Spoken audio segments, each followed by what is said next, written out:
Hi, my name is Randall Barney, Membership Director for the World Teleport Association. We're here at CommunicAsia 2015 speaking with industry leaders about the important issues facing the industry today.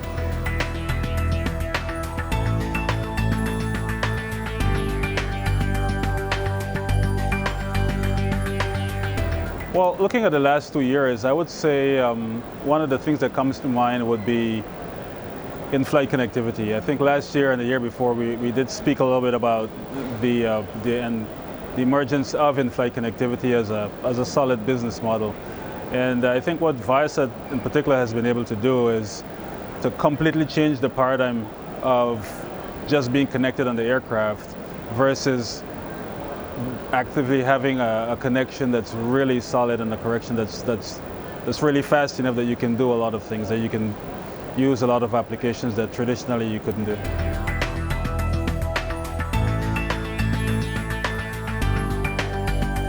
Not to belabor the point on in-flight connectivity, but it's a good example of that, because we're at a point now where airlines can actually offer in-flight services for free.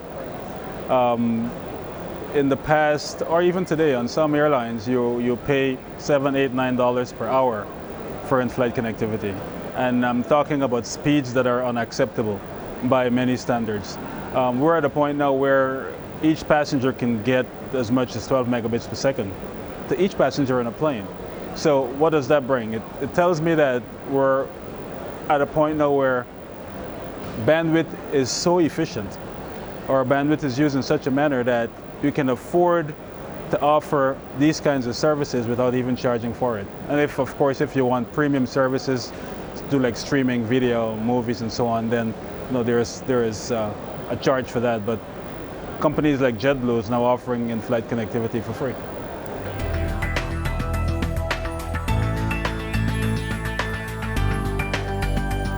One thing that we have, one of the challenges, or I would say one of the hard problems today in satellite communications, or high throughput satellites, for example, is how do you balance capacity and how do you balance coverage?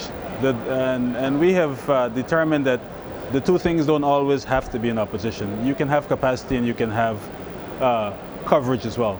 So I think coming down the next year or two, you'll see a lot more, especially from ViaSat's side, a lot more research, a lot more innovation regarding how do you dynamically allocate capacity in a certain area, especially in cases like in Southeast Asia, where if you were to start a service here, you're not exactly sure where the demand is. But how do you get that flexibility to know, okay, I can start off small here and then have some flexibility over where I put my capacity? So we have come up with a business model I'll call our flexible broadband system, where you can start off very small as a small operator, or even a large operator that just wants to start in this service small, and then organically grow to on a larger scale. So you can have a case where your capacity can be moved around dynamically from one demand area to another demand area, and at the same time you can play around with how you allocate to certain customers versus others. So that's a big thing, as well as we're getting to a point also where a lot of the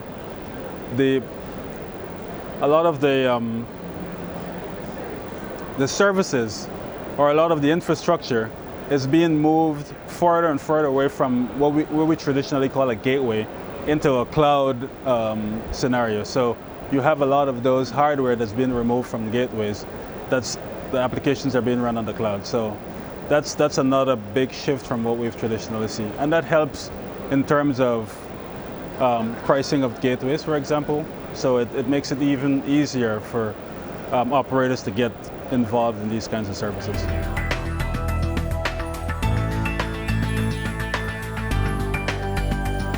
I think we'll probably sing the same song of bits per second really makes a difference. Our cost per bit makes a big difference. So any technology or any kind of innovation that helps to reduce the price you're paying per bit per second, I mean, I would say that's a welcome technology. Anything that causes people in the remotest parts of sub-Saharan Africa, for example, or some parts of Southeast Asia, to be able to afford not necessarily super high speed, but speeds to an extent where they can actually make use of it. I would say any of those technology would be considered breakthrough, because unless we get to a point where the cost is affordable by people who today, probably can't even afford a phone, much more to afford the price of bandwidth. Unless we get to that point, I think there will still be a very large percent of the market that's untapped. But innovation that brings the services to that segment of the population, I would think would be a serious breakthrough.